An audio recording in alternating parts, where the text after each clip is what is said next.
I know that the people of Tamil Nadu have a big issue with NEET. தமிழ்நாட்டு மக்களுக்கு NEET தேர்வு என்பது ஒரு மிகப்பெரிய பிரச்சனை.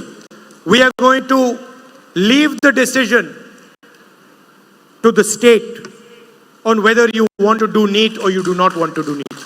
இந்தியா கூட்டணியை பொறுத்தவரை நீட் தேர்வை அந்த மாநில அரசுகளுடைய முடிவுகளுக்கே விடுவதாக இருக்கிறோம். மாநில அரசுகள் விரும்புவதாக இருந்தால் வைத்துக் கொள்ளலாம், வேண்டாம் என்றால் விட்டு விடலாம். What the Tamil people want their education system to look like, how they want to take their exams, this is the business of the people of Tamil Nadu. தமிழக மக்கள் தங்களுடைய கல்வி தரம் எப்படி இருக்க வேண்டும், தங்களுடைய கல்வி முறை எப்படி இருக்க வேண்டும் என்பதை அவர்கள் முடிவு செய்வார்கள். அதுதான் அவர்களுக்கு சரியான தீர்வாக இருக்கும். NEET is an anti-war exam and we are more than happy to allow you to take the decision on whether you want to take this exam or not. NEET தேர்வு என்பது ஏழை மக்களுக்கு எதிரானது. ஆகவே அதன் முடிவை நீங்களே எடுத்துக்கொள்வதிலே நாங்கள் மிக மகிழ்ச்சியோடு அதை ஏற்றுக்கொள்வோம். I remember when the Tamil farmers were protesting in Jantar Mantar in Delhi, and you've all seen millions of farmers protesting in the rest of the country. இந்தியாவினுடைய விவசாய பெருங்குடி மக்கள் ஜந்தர் மந்தரின் முன்பு போராட்டம் நடத்திய போதும், இந்தியா முழுவதும் லட்சக்கணக்கான விவசாயிகள் போராடிய போதும் நீங்கள் அதையெல்லாம் பார்த்து கொண்டிருந்தீர்கள். We have decided that we are going to give a guaranteed legal MSP to the farmers. அந்த விவசாயிகளுக்கு நாங்கள் ஒரு உறுதி சொல்ல ஆசைப்படுகிறோம். அவர்களது விளைபொருட்களுக்கு குறைந்தபட்ச ஆதார விலையை கொடுப்பதற்கான சட்டத்தை நிறைவேற்றுவோம் என்கிற உறுதியை சொல்லுகிறோம். Every farmer will be entitled to a minimum support price which will be guaranteed by the Indian legal system.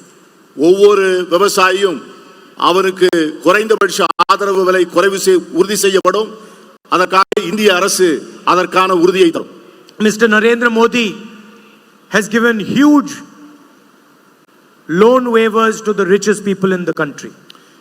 பிரதமர் நரேந்திர மோடி இந்த தேசத்தில் இருக்கிற மிகப்பெரிய பணக்காரர்களுக்கு மிகப்பெரிய அளவிலே கடன் நிவாரணத்தை அளித்திருக்கிறார்.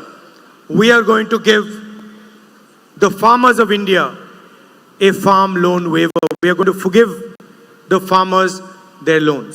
ஆனால் எங்களை பொறுத்தவரை இந்தியாவினுடைய ஏழை விவசாயிகளுக்கு கடன்களை தள்ளுபடி செய்ய போகிறோம், கடன்களை தள்ளுபடி செய்ய விரும்புகிறோம்.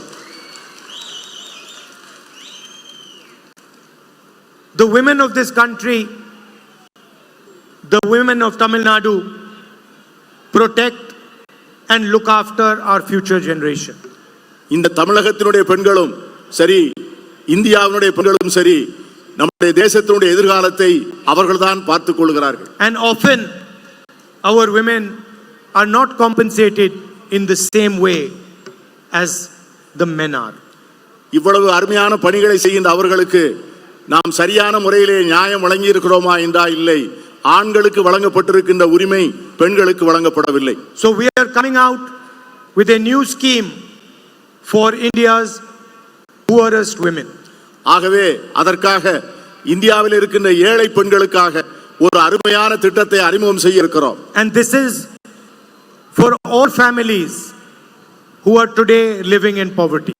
இந்தியாவிலே வறுமையின் பிடியில் இருக்கின்ற அத்தனை குடும்பங்களுக்கும் இந்த திட்டம் பொருந்தும். In each one of these poor families, one woman will be chosen, and the next government of India, the India Alliance government, is going to give that woman 1 lakh rupees every year in her bank account. ஒவ்வொரு குடும்பத்திலும் ஒரு பெண் தேர்ந்தெடுக்கப்பட்டு அந்த பெண்ணுக்கு வரக்கூடிய அரசு, India கூட்டணி அரசு, அவர்களுக்கு ஒவ்வொரு ஆண்டும் 1 லட்சம் ரூபாய் வழங்கும் என்பதை நான் மகிழ்ச்சியோடு தெரிவித்துக் கொள்கிறேன்.